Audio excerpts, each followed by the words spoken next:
Welcome everyone, and I have decided to share my favorite passage from the book, The Lady of the White Shield. I'm going to be doing this for each of my books. It's a little hard to choose which passage to choose, but in this one, this is the passage that really provoked me to write the entire book. It was this idea and this concept and these images that inspired the entire novel, novella, The Lady of the White Shield. The Festival of Stars. Priest Frederick rarely allowed the initiates assigned to the Temple of Fates beyond the marble gates. But once a year, on the Festival of Stars, the city of Wynette would bloom with light and song.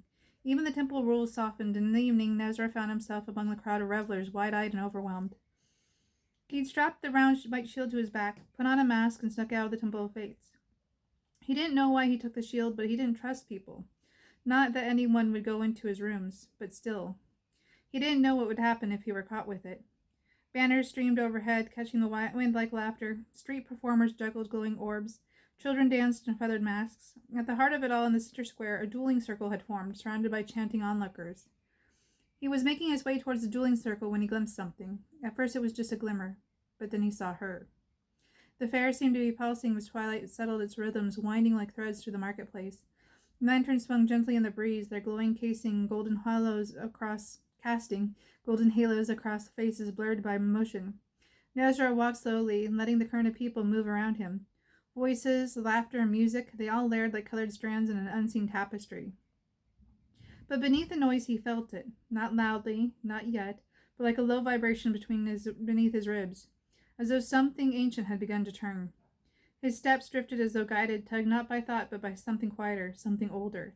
He found himself wandering between stalls he didn't recall passing before, bolts of velvet dyed in impossible shades, spice honey vendors with glittery jars, shadowed fortune tellers who watched with knowing eyes. And then a flicker. Between two silk banners that billowed like sails, he glimpsed her. Her form wavered as though caught between this world and another. Her pale dress was almost luminous beneath the hanging lights. Her long, straight blonde hair swept over her shoulders, the blue eyes glowing. Moving as if stirred by a breeze that touched no one else.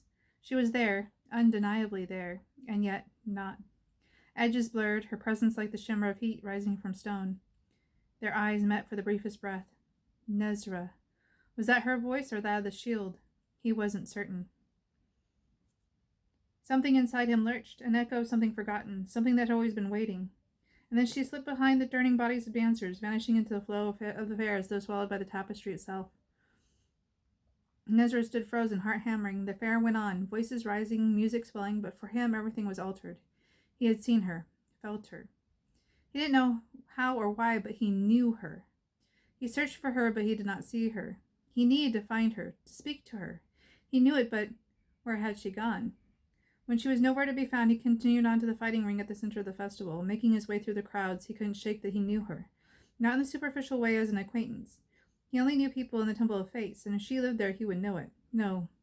She was strangely new, but hauntingly familiar. He arrived at the fighting ring then, and all thought of her left his mind. So that's my favorite scene from The Lady of the White Shield. I hope you enjoyed me reading it. Take care, and bye for now.